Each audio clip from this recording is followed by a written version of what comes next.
Il est 10 heures à Paris, bienvenue. Si vous nous rejoignez dans Parlons-en, à la une de l'actualité, l'Ukraine toujours sous le feu russe. Un pompier a été tué à Kharkiv la nuit dernière. 7 autres personnes ont été blessées à Kiev selon les autorités locales. Hier, Donald Trump a annoncé des sanctions contre le pétrole russe, une première depuis son retour au pouvoir. À la une également, le chef de la diplomatie américaine attendu en Israël ce jeudi, avec une mise en garde. Selon Marco Rubio, les projets d'annexion israélienne de la Cisjordanie menacent la trêve à Gaza. Et puis le point sur l'enquête, 5 jours après le casse du siècle, les voleurs de bijoux courent toujours, mais déjà la présidente du musée a été sommée de s'expliquer hier face au Sénat. Elle a reconnu des faiblesses dans le système de surveillance extérieure et proposé une mesure choc, installer un commissariat au sein même du musée. Alors quelles leçons tirer de cet événement hors norme? On en parle pendant les 45 prochaines minutes avec Colombe Brossel, sénatrice PS de Paris, membre de la commission de la culture au Sénat, avec Luc Lariba, journaliste, auteur du roman graphique Trafic d'œuvres d'art, une enquête au cœur de l'OCBC aux éditions de La Martinière, avec Yvan Navarro, co-secrétaire général de la CGT Culture, et avec nous également par visioconférence Sofiane Aboubaker, président de l'Union des métiers de la sécurité. Bonjour à toutes et à tous, merci d'être avec nous, bienvenue, c'est Parlons-en.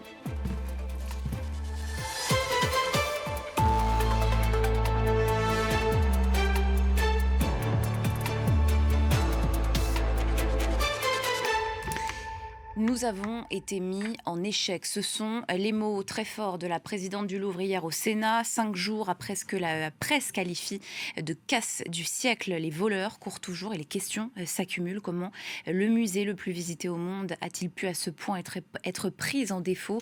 Quel avenir pour la protection de notre patrimoine? Fiasco sécuritaire, humiliation nationale selon le RN. Tout a été dit ou presque sur ce vol. Pourquoi fascine-t-il autant en France comme à l'étranger, et que retenir de la tempête politico-médiatique qu'il continue à susciter dans le monde entier? Ce sont les questions qui nous occupent aujourd'hui dans Parlons-en. Je vous propose pour commencer notre débat et nos échanges d'écouter un extrait de la prise de parole de Laurence Descartes. C'était hier lors de son audition au Sénat. Les vidéos ont fonctionné, absolument. À l'intérieur, est-ce qu'il y en avait à l'extérieur? Alors c'est là notre faiblesse. Malheureusement, du côté de la galerie d'Apollon, la seule caméra qui est posée en direction de l'ouest et donc ne couvrait pas le balcon concerné par l'effraction. Je souhaite aussi solliciter le ministère de l'Intérieur pour étudier si l'installation d'un commissariat de police au sein du musée serait envisageable. Cette demande se justifie eu égard à la nature même du Louvre. Notre musée reçoit 30 000 visiteurs par jour, 2300 personnes y travaillent au quotidien. Il est une ville dans la ville qui accueille déjà un détachement de la 43e compagnie de la brigade des sapeurs-pompiers de Paris.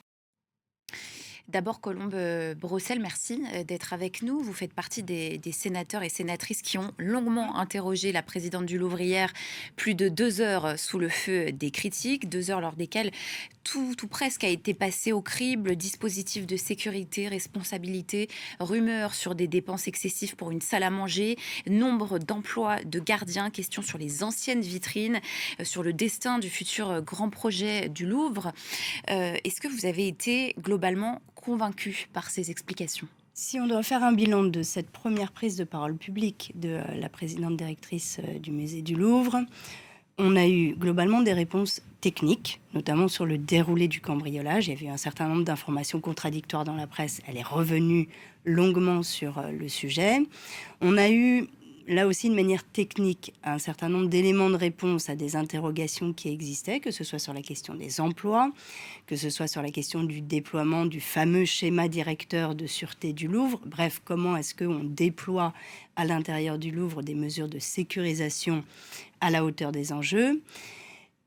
Alors, on verra avec le rapport qui a été avancé, dont la publication a été avancée de la Cour des comptes, si tout ce qui nous a été dit est conforme à ce qui est avancé par la Cour des comptes. Il y a un sujet sur lequel nous n'avons eu aucune réponse et sur lequel les sénateurs, d'ailleurs de façon assez transpartisane, ont posé la question à Laurence Descartes, c'est la question du budget. Quand on regarde le projet de loi de finances pour 2026, la dotation pour le Louvre est en baisse de 5 millions. Or, Laurence Descartes est venue hier nous dire que le schéma de déploiement des équipements de sûreté, notamment d'un centre hyperviseur, de déploiement de caméras de nouvelle génération, bref, de sécurisation, était de l'ordre de 80 millions d'euros en termes de besoins de financement, que pour démarrer très vite, il fallait 10 millions d'euros pour la première tranche, qu'il avait été demandé en Conseil des ministres hier matin d'accélérer le déploiement.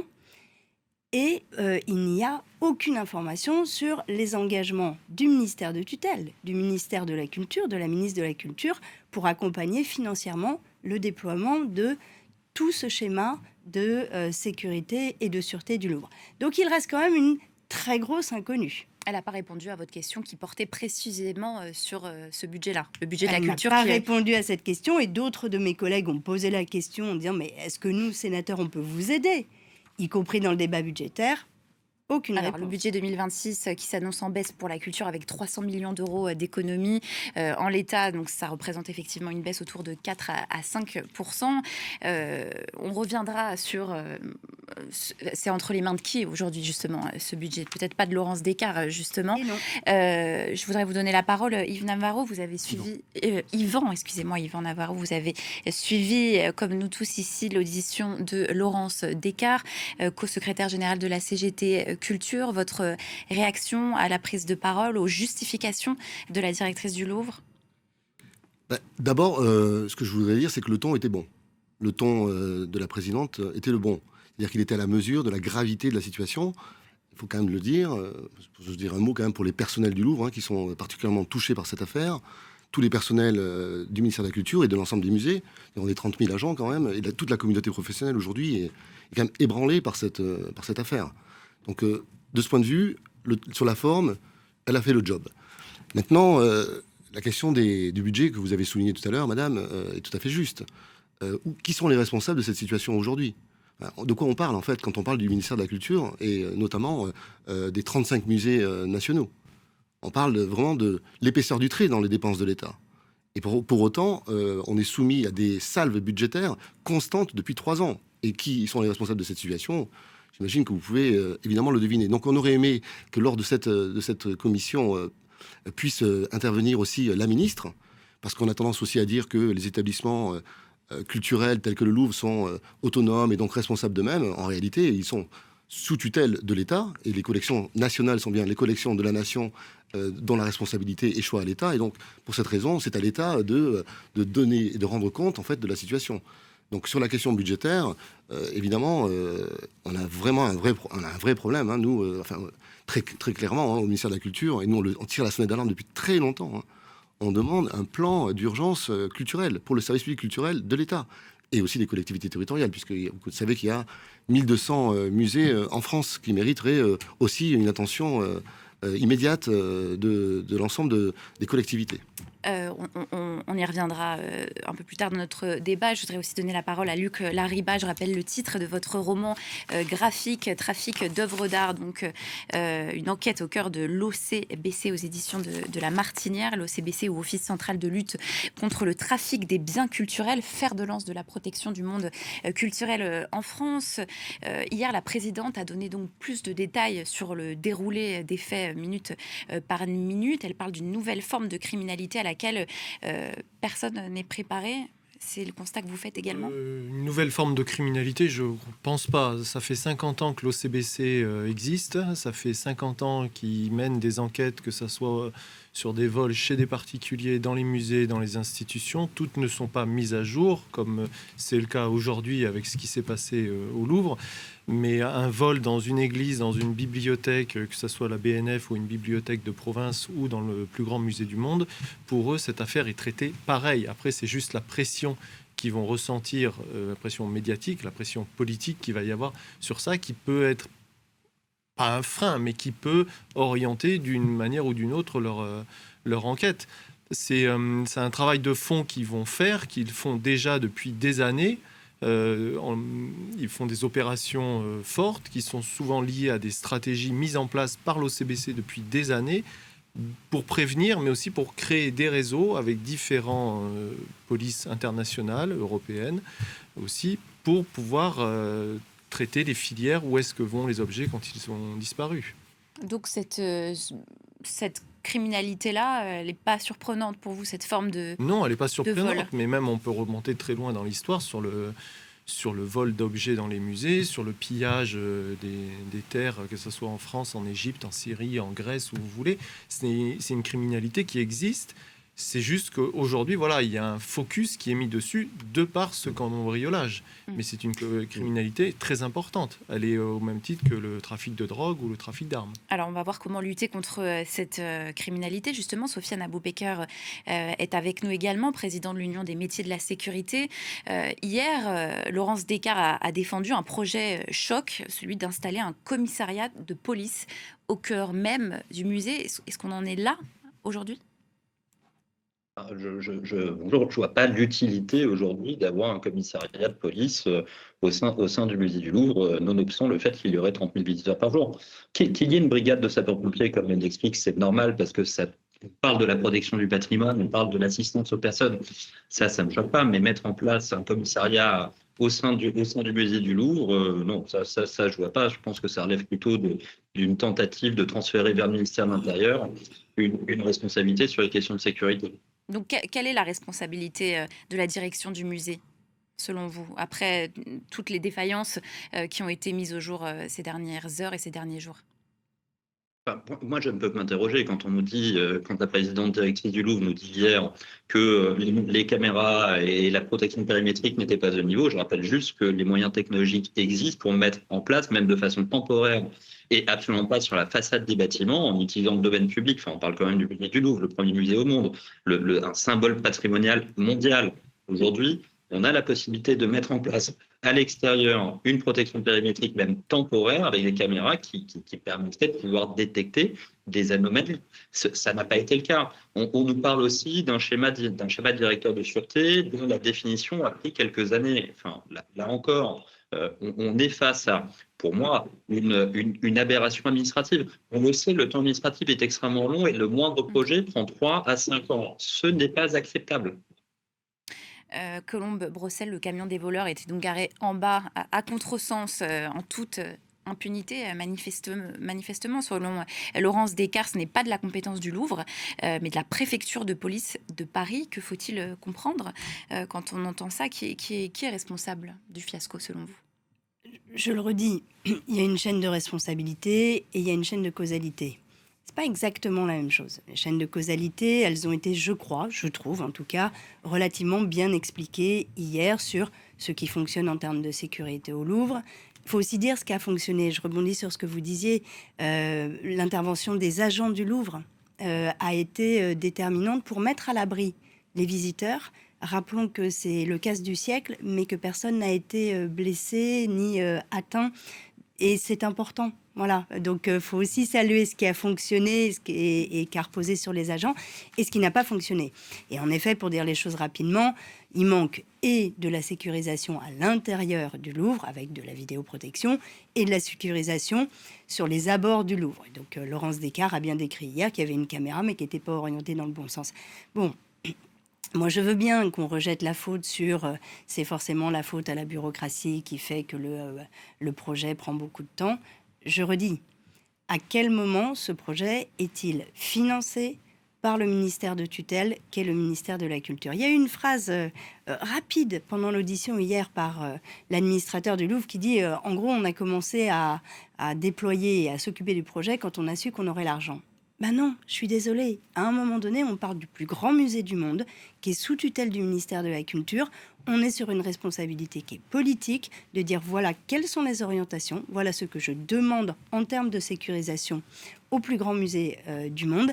Et donc, voilà les moyens que je dégage, moi, ministère de la Culture, pour que ce projet soit mis en place. En fait, on a l'impression qu'on a inversé les choses et qu'on a attendu. Et le « on » est un « on » poli, parce qu'en fait, il y a une tutelle, c'est le ministère de la Culture. On a attendu d'avoir d'éventuelles sources de financement pour déployer le schéma de sécurité et de sûreté du Louvre. Ben, c'est l'inverse qu'il aurait fallu faire.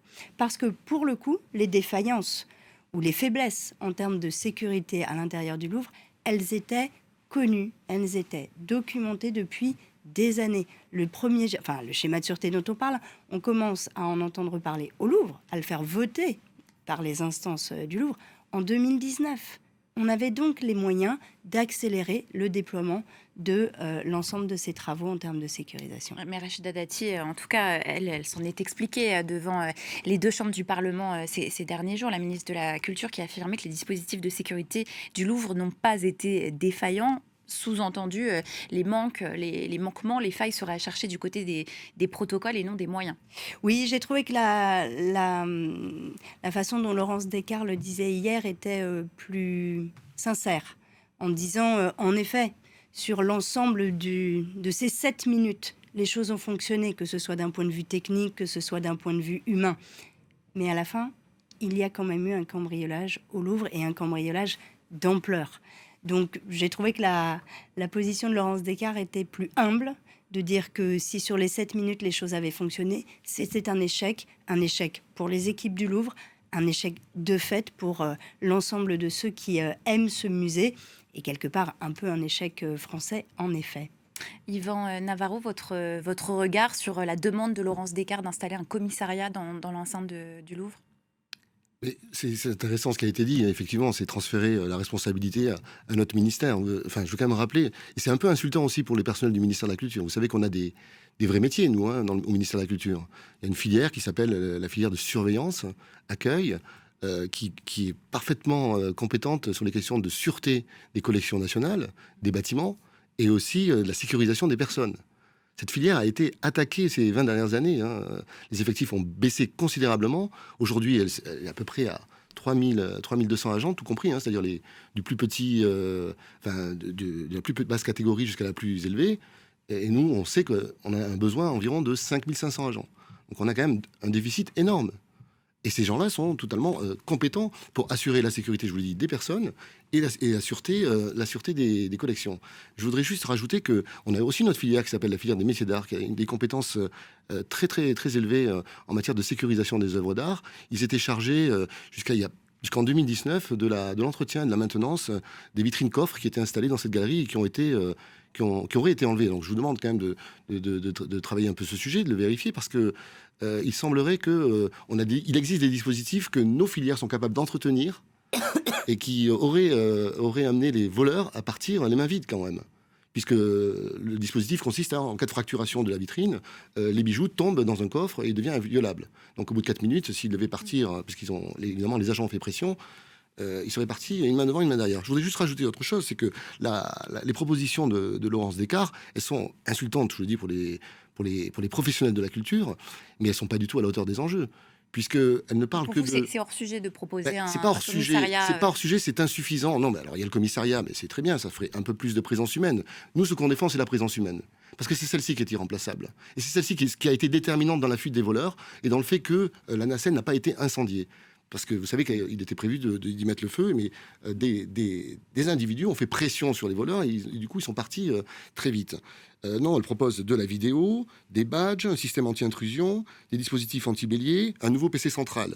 Tout ça dans le cadre de commandes de nouveaux marchés publics à des prestataires extérieurs qu'on va devoir payer, qui vont coûter hyper cher. Alors évidemment, c'est très bien pour le PIB de la France, mais c'est pas ça qui va arranger les choses au sein du musée, de ce musée-là et d'autres musées. Nous, ce qu'on demande, c'est la revitalisation des filières ministérielles et de la présence humaine. Et là-dessus, évidemment, sa réponse est catastrophique. Ça veut dire qu'elle nie complètement le savoir-faire des agents de sécurité intérieure des musées et les savoir-faire de nos métiers culturels. Ça, c'est un vrai problème dans sa réponse, une grosse insuffisance. Sofiane Aboubakar, vous partagez cette analyse?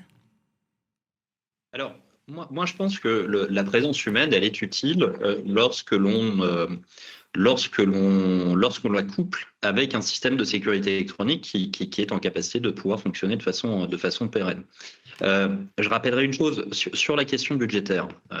80 millions d'euros estimés selon la présidente directrice du Louvre.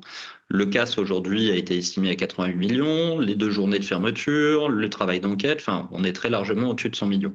Donc encore une fois, moi ce que je constate, c'est que la sécurité de cet établissement a été une variable d'ajustement budgétaire vraisemblablement, puisque comme l'expliquait la sénatrice en plateau, le schéma directeur grosso modo de sûreté n'aurait pas été déployé parce qu'il n'y avait pas les crédits budgétaires. Enfin ça me paraît quand même profondément inquiétant. voire plus, dans la mesure où quand un schéma de directeur est mis en œuvre, les crédits budgétaires, ils doivent suivre en fait. Enfin, dans le monde réel, là on parle du fonctionnement quand même d'un établissement public, mais dans le monde réel, des choses comme ça ne pourraient pas se produire. Les budgets auraient été prévus en amont. Je pense que là, il y a vraiment un besoin de refonte du mode de fonctionnement des établissements publics. Et en plus, pardonnez-moi, mais transférer encore une fois la responsabilité en disant c'était le ministère de tutelle, etc. Enfin, à quoi ça sert d'avoir un directeur d'établissement dans ce cas-là? C'est complètement aberrant. Un établissement privé ne pourrait pas fonctionner de cette sorte et les responsabilités auraient également été extrêmement fortes à ce moment-là. Luc Lariba, vous confirmez ce constat dans les établissements privés. On n'aurait pas pu accéder, voler si facilement? Pas forcément. Les bibliothèques, les églises. Moi, je prends souvent le cas des églises. Aussi dans les autres pays. Et aussi dans les autres pays. Mais travaille justement à l'international. Le cas des églises, des musées de province ne sont pas forcément rattachés au ministère de l'État, encore moins les églises. Et on vole encore plus facilement. Mais ça fait des années qu'il y a ce problème de sécurité qui est lié soit à des musées, soit à des instituts privés, soit à des bâtiments publics. Le point d'interrogation, il est là. Comment y arriver? Est-ce que c'est des moyens? Est-ce que c'est des moyens humains? Est-ce que c'est des moyens financiers? Est-ce que c'est des moyens techniques? C'est surtout quand on s'attaque au Louvre, qui est quand même un bâtiment historique, on ne peut pas le sécuriser comme ça. C'est quand même un bâtiment qui date du XVIe siècle, si je ne me trompe pas. Donc ça va être très dur de revoir toute la sécurité technique de ce bâtiment-là et la protection des œuvres à l'intérieur. C'est la raison pour laquelle, dans le détail, le plan sécurité sera présenté début 2026. On entend bien que c'est trop tard. Pourquoi ça prend tant de temps? Il a été dit hier que c'était... et il y a une vraie part de réalité dans ce qui a été dit par la présidente directrice du Louvre, que c'était d'abord, et je rebondis sur ce que vous disiez, on ne sécurise pas, y compris techniquement le Louvre, comme on sécurise n'importe quel bâtiment neuf, comme les locaux de France 24. Il y a évidemment une dimension patrimoniale. Nos locaux sont extrêmement voilà. protégés, je vous rassure. On a d'autres problèmes. Disons-le aux téléspectateurs. Non, mais il y a une dimension patrimoniale. Il y a faire intervenir des kilomètres et des kilomètres de câbles pour remettre à niveau l'électricité, parce que pour mettre des caméras de vidéosurveillance et protection, il faut d'abord refaire l'électricité. Tout ceci, tout le monde est capable de comprendre que dans le Louvre, c'est à l'évidence un peu plus compliqué qu'ailleurs, et qu'il y a ensuite des dispositions en termes de marché public qui prennent le temps que prennent l'élaboration et la réponse à des marchés publics. Mais je le redis, la question, c'est que le premier schéma directeur, il en est fait état en 2019 et qu'il n'y a budgétairement dans les crédits alloués au Louvre, cette année, c'est une évidence, parce que les crédits sont formellement en baisse dans le projet de loi de finances, mais c'est également vrai si on repart sur les années antérieures, il n'y a pas de ligne budgétaire spécifique dédiée d'augmentation de dotation au Louvre pour mettre en place ce schéma directeur. Et donc on voit bien qu'on est à la frontière, certainement. C'est pour ça qu'on a besoin aussi du rapport de la Cour des comptes, qui a fait un travail d'analyse poussé et détaillé. Mais on est à la frontière d'une forme de lenteur, une forme de non-prise de conscience peut-être de l'urgence, et puis d'avoir privilégié d'autres types de projets. Est-ce qu'il fallait attendre ce grand projet de rénovation du Louvre, on va dire ça comme ça, avec le projet à 800 millions d'euros, qu'il a donc fallu construire, y compris budgétairement, pour intégrer les 80 millions d'euros de sécurisation du Louvre? C'est un choix politique qui a été fait. C'est pas uniquement le choix de la présidente directrice du Louvre toute seule dans son bureau. Manifestement, aujourd'hui, 5 jours après le cambriolage au Louvre, la réponse est non. Et donc la question, c'est comment on accélère. Moi, je suis ravie de savoir qu'en Conseil des ministres hier matin, le président de la République a demandé une accélération. Formidable. On aurait mieux fait d'accélérer avant plutôt que d'accélérer maintenant. Et je dis, quels sont les moyens opérationnels, financiers, budgétaires qui vont être donnés au Louvre pour pouvoir mettre en œuvre de façon accélérée, fin 2025, c'est maintenant, ou début 2026. C'est toute la question de l'échéance. Eh oui. Parce qu'une fois qu'on a dit ça, qu'est-ce qu'on fait? Qu'est-ce qui est faisable tout de suite, maintenant, dans l'immédiat, vous qui êtes Pour le coup, ça a sur le été, pardon, je me permets, pour le coup, ça a été relativement bien détaillé par la présidente directrice du Louvre hier et par ses équipes. Il y a plusieurs tranches de travaux. Les premières sont prêtes à commencer. La première tranche de travaux, c'est 10 millions d'euros. Et après, il y a un schéma de déploiement qui est calé. Est-ce qu'on ne peut pas accélérer ce plan? Est-ce qu'il n'y a pas des mesures qu'on peut prendre dans l'immédiat pour mieux protéger le patrimoine français, que ce soit au Louvre ou ailleurs, dans toutes nos institutions culturelles d'ailleurs? Alors exactement, vous avez raison de le rappeler. Il ne s'agit pas seulement du Louvre, il s'agit de 35 musées nationaux, en tout cas, qu'il convient de sécuriser. La première chose à faire déjà, c'est la copie du budget Le Cornu-Bayrou, il faut la réviser complètement, quoi. C'est-à-dire que là, on est sur une réduction de 20% du programme patrimoine qui concerne les musées et qui, du coup, reporte tous les projets de rénovation du schéma directeur. Donc ça, déjà, il faut revenir en arrière, quoi. Il faut arrêter de se dire qu'on va faire des économies sur la culture. Donc il n'y a pas de mesures concrètes qu'on peut prendre avant que ça passe Si, alors il y a une autre mesure concrète, c'est de complètement changer le logiciel de management au sein des institutions, au sein de l'État d'ailleurs en général. Il va falloir arrêter maintenant de considérer que les décisions se prennent en haut sans les personnels. Si les personnels avaient été associés depuis, notamment, je vous ai parlé des anciennes vitrines coffres, à la rénovation de la galerie d'Apollon en 2019, aujourd'hui, tous les bijoux seraient encore en possession de l'État. Donc il y a une vraie problématique déjà dans la façon dont on travaille au sein du ministère de la Culture entre le haut management et les cadres supérieurs et les personnels qui sont sur le terrain. Ils connaissent leur métier et c'est eux qu'il faut écouter. Et à un moment donné, il va falloir arrêter d'être dans cette espèce de strate hermétique dans laquelle les gens ne se parlent pas parce qu'ils considèrent qu'ils ne font pas partie de la même classe sociale. On est tous au sein du même bateau. Quand on est au sein d'un musée, on doit tous travailler ensemble. Et là, il y a une vraie difficulté parce que je le sais, en tant que représentant des personnels, on voit bien les difficultés qu'on a à faire remonter. Mais on passe notre temps à tirer la sonnette d'alarme, on ne nous écoute pas. Et il faut que des catastrophes arrivent comme celle-là. Et il pourra y en avoir d'autres si on continue à travailler de cette façon-là. Donc la première chose à faire, c'est changer le logiciel de travail interne. Et associer les personnels aux décisions qui sont structurelles pour les établissements et pour le ministère en général. Sofiane Aboubaker, vous, quelle solution vous prenez dans l'immédiat pour mieux protéger le patrimoine français? Alors, une fois n'est pas coutume, mais je vais rejoindre le représentant de la CGT Culture sur le plateau. Il y a un problème de management, il y a un problème de conception, il y a un problème de dialogue au sein de l'État et au sein des établissements publics qui est criant et que l'on voit aujourd'hui. Ceci étant dit, en matière de sûreté, de sécurité, pour protéger cet établissement rapidement, on a des solutions qui existent. Quand on n'a pas les technologies, et vraisemblablement sur le Louvre, pour des questions techniques, les technologies ne peuvent pas être déployées en l'état, on rajoute des moyens humains, en fait. Ça, c'est la base, en fait. On le voit dans toute matière, que ce soit en matière de sûreté, c'est-à-dire en matière de lutte contre le vol ou contre les agressions, ou en matière de sécurité, c'est-à-dire la protection des incendies et des assistances aux personnes. Quand il y a un problème technique, on met de l'humain. Et là, je rappelle quand même, la galerie d'Apollon, c'est environ 600 mètres carrés. 4 agents du ministère, du musée du Louvre, de la division accueil et surveillance, étaient placés. Est-ce que c'était suffisant pour protéger les collections? Vraisemblablement pas.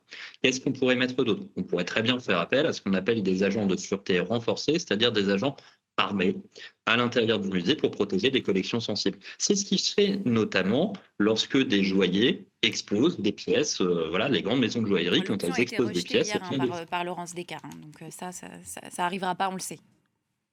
Oui, mais si ça n'arrivera pas, dans ce cas-là, il faut mettre d'autres moyens, et les moyens, il n'y a pas 60 millions en fait. Mais je pense qu'il faut avoir un vrai débat là-dessus. La présidente directrice ne peut pas rejeter une mesure de bon sens, encore une fois. Et c'est une mesure de bon sens pour protéger des collections, en réalité. Armer les surveillants, pour vous, c'est une mesure de bon sens pour protéger les collections? Eh bien, écoutez, oui, au bout d'un moment, quand on n'a pas les moyens suffisants pour pouvoir protéger ces collections, on parle quand même d'un trésor national. Le coût aujourd'hui encore une fois, le coût de ce casse du siècle aujourd'hui va être très largement supérieur à 200 millions d'euros si on met tout bout à bout, plus les travaux d'enquête, plus la justice, etc. Le préjudice d'image que l'on a au niveau mondial est quand même incommensurable. Enfin, il y a un moment, il faut qu'on mette les moyens sur la table, et les moyens sur la table, ça passe notamment par là. Justement, la dernière question là-dessus, et c'est celle de savoir entre les mains de qui se joue l'avenir du Louvre aujourd'hui. Vous avez évoqué la promesse d'Emmanuel Macron hier en Conseil des ministres d'accélérer les mesures. Est-ce que ça se joue où actuellement? C'est à l'Élysée? Qui a entre les mains ce dossier-là? C'est une bonne question. J'ai un de mes collègues hier, Pierre Ouzoulias, qui a posé la question en audition, en disant mais en fait, elles se prennent où les décisions sur le Louvre? Elles se prennent à l'Élysée, elles se prennent au ministère de la Culture. Moi, ce que je sais comme parlementaire, c'est que dans quelques semaines, je vais avoir à examiner et à voter pour ou contre un budget qui sera notamment un budget patrimoine, et donc celui qui dont relèvent les musées. Est-ce que ce budget sera en hausse? Est-ce que le budget pour le Louvre sera en hausse pour permettre d'accélérer? À ce moment-là, on verra si les décisions sont prises et si les responsabilités sont assumées. Parce qu'en fait, oui, le Louvre, c'est le Louvre. Mais enfin, c'est un établissement qui est sous la tutelle du ministère de la Culture. Et donc, à un moment donné, il faut que le politique assume ses responsabilités. Et on parlera dans un instant justement des éventuelles instrumentalisations politiques de ce dossier, puisqu'il y en a eu, il y en a dans la presse notamment. Juste pour finir sur la question des responsabilités et des solutions avec vous, Luc Lariba, qui connaissait très bien l'Office central de lutte contre le trafic des biens culturels, qui est en première ligne avec la centaine d'enquêteurs actuellement déployés pour tenter de retrouver les malfrats. Quel regard vous portez sur tout ce qui a été dit, notamment la question d'armer les surveillants? Est-ce que vous pensez que c'est pertinent pour lutter contre cette criminalité? Est-ce qu'on a affaire à ce type de profil? Vous faisiez la comparaison avec le narcotrafic tout à l'heure. Est-ce qu'on en est... Le narcotrafic se passe dans la rue. Le cambriolage dans un musée se passe dans un lieu fermé. Déjà, des policiers, des forces de l'ordre dans la rue n'ont pas forcément habilité à sortir leurs armes et à tirer. Alors, dans un musée, je pense que ça fera encore plus désordre.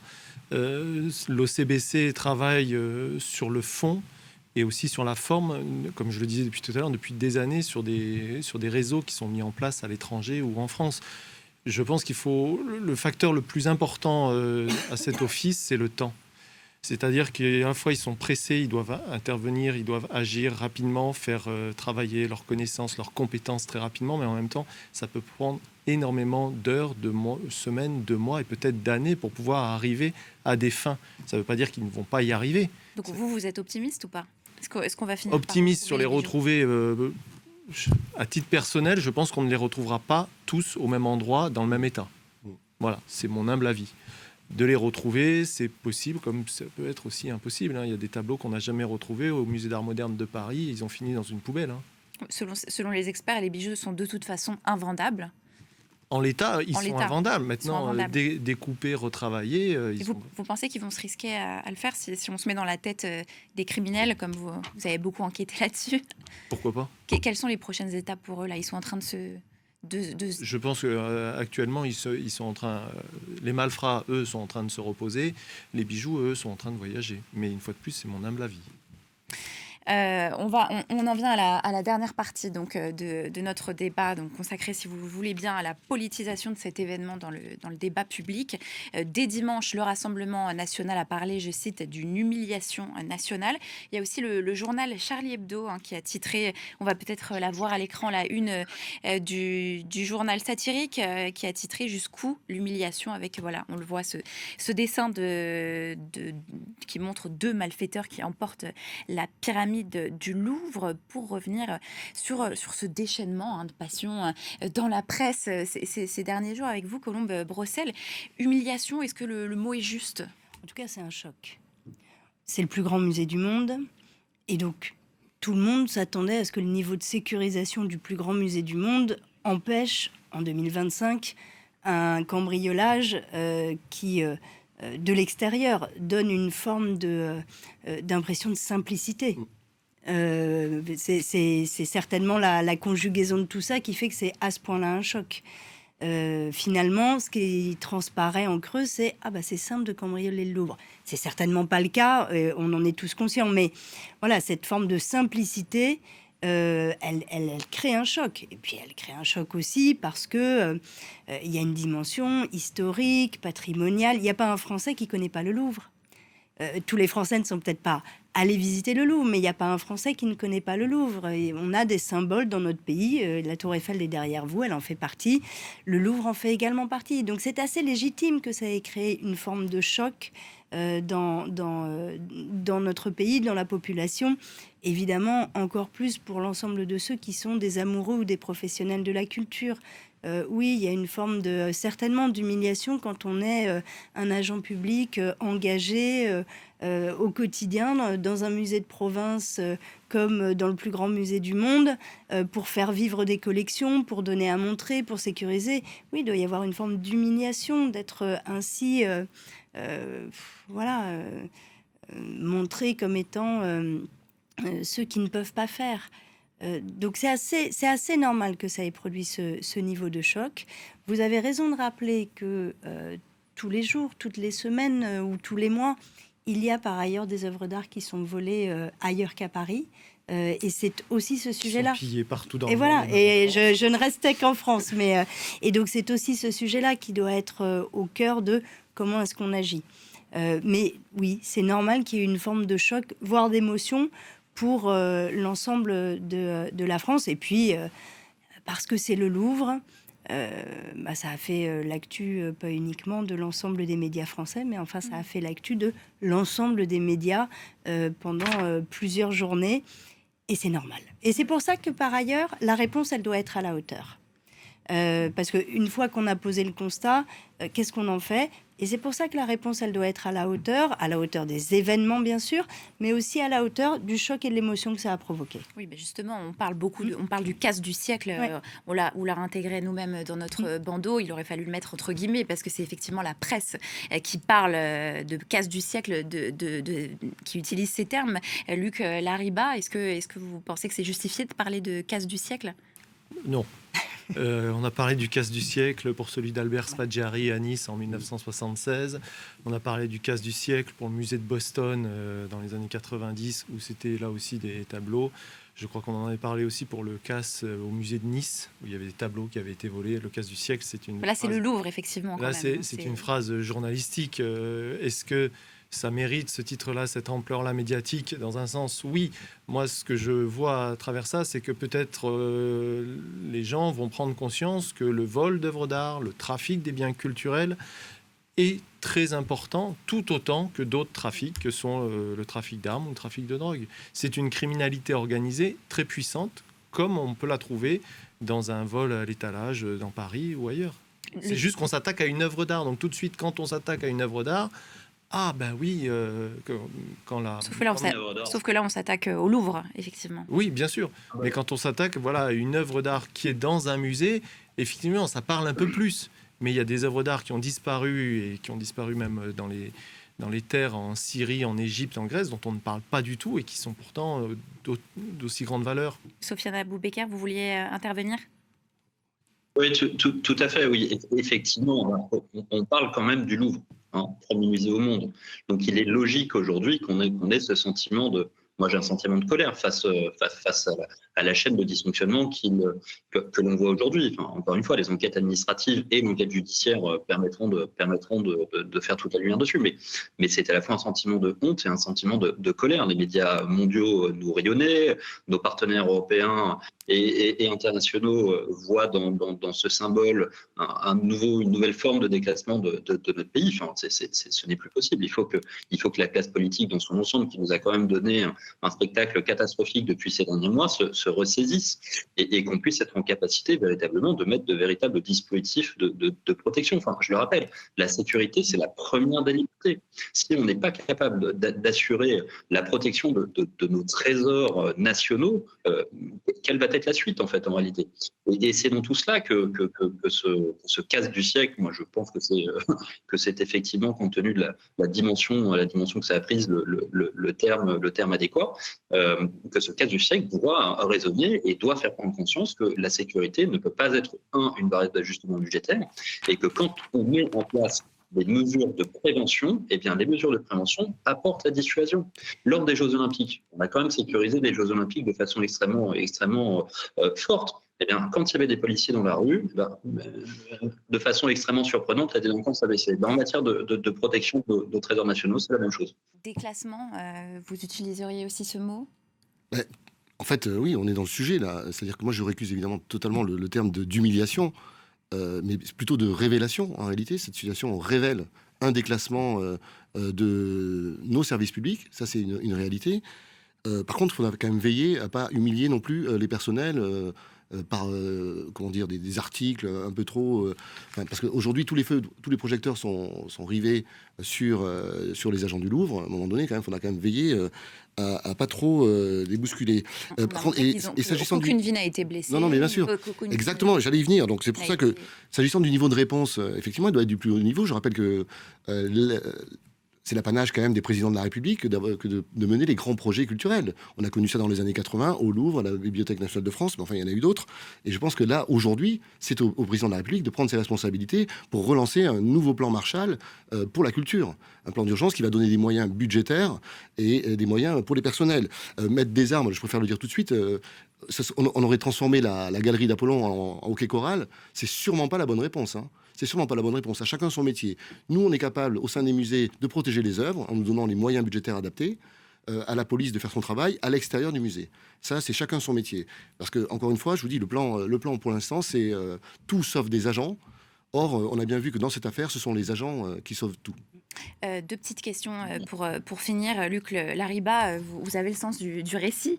Est-ce que vous comprenez malgré tout pourquoi ce cambriolage déclenche autant de fantasmes? On ne peut pas s'empêcher de faire le rapprochement avec la série Lupin, qui est d'ailleurs la seule série française qui est en tête des classements de vues sur Netflix. Et l'histoire d'Arsène Lupin qui commence par le cambriolage du musée du Louvre. Ça fait partie de notre imaginaire. Bien sûr, mais on peut remonter plus loin. On peut penser à L'Homme de Rio avec Belmondo, on peut penser à l'affaire Thomas Crown avec Steve McQueen, on peut penser à plein de films. Donc il y a aussi ce récit national qui bien alimente sûr, mais c'est dans les romans et dans le cinéma. Je pense que voilà, c'est médiatique dans ce sens-là. C'est un peu le casse des pieds nickelés, professionnel, mais aussi branquignolesque, quoi, avec tous les défauts qu'il y a eu. Il y a ce côté spectaculaire, donc c'est pour ça que ça fait parler. Mais une fois de plus, ça peut avoir lieu n'importe où et parfois pire. Pour terminer, Colombe Brossel, beaucoup de Français disent malgré tout ne pas se sentir du tout concernés par ce vol. Ce qui les dérange, c'est plutôt le prix du pain, le prix de l'huile d'olive au supermarché et pas tellement les bijoux de la couronne. Est-ce que vous comprenez aussi ces Français qui se demandent pourquoi on en parle autant finalement? Heureusement que ça n'a pas fait disparaître toutes les préoccupations de pouvoir d'achat, de justice fiscale et justice sociale qui sont au top des préoccupations des Français. Et ça ne les fera pas disparaître, ça, que personne ne l'imagine. C'est d'ailleurs pour ça qu'on va s'occuper de travailler sur un budget au Parlement, à l'Assemblée en ce moment et au Sénat dans quelques jours. Bien sûr, les faits qui ne soient d'ailleurs médiatiques ou liés à une forme de roman national, parce que oui, quand même, ça remue quelque chose. Il y a peu de symboles de notre pays aussi connus et par les Français et à l'international que le Louvre. Et donc c'est normal que ça déclenche un certain nombre de choses en termes de récit national. Est-ce que ça change le quotidien? Est-ce que ça remplit le frigo à la fin du mois? La réponse est clairement non. Et donc on va continuer à faire notre travail de parlementaire aussi et surtout là-dessus. Peut-être le mot de la fin, Sofiane Aboubaker, très rapidement, si on devait garder qu'une seule mesure choc pour éviter un nouveau cambriolage, laquelle vous retenez? Et je vous demanderai aussi très rapidement. Concevoir un véritable plan de protection, en fait. c'est-à-dire mettre autour de la table des experts à la fois de la partie publique et de la partie privée, pour pouvoir avoir un plan de protection qui tienne la route, et le déployer dans un temps acceptable et ne pas attendre Colombe 10, 20... Très rapidement. Proposer, lors du vote du projet de loi de finances, des crédits à la hauteur. Donc on a un plan chiffré à 80 millions d'euros, des crédits à la hauteur qui permettent d'accélérer le déploiement du schéma de sûreté. C'est la responsabilité du ministère de l'Agriculture et de sa ministre. Très rapidement, un mot. C'est évident. Je vais aller dans le sens de Madame la sénatrice. D'abord, du budget pour la culture, sanctuarisation des budgets à des niveaux qu'on a connus auparavant. Il n'y a pas de baisse comme on les connaît, comme ils sont prévus dans le budget Bayrou, et surtout revitalisation des filières et pas de suppression d'emplois. Donc abandon des mesures Bayrou de suppression d'un fonctionnaire d'un départ d'un fonctionnaire sur 3. On va se quitter là-dessus. On manque de temps malheureusement. Merci beaucoup à tous les 4 pour votre éclairage sur ce dossier. Parlons-en revient dans une quinzaine de minutes. Restez avec nous sur France 24.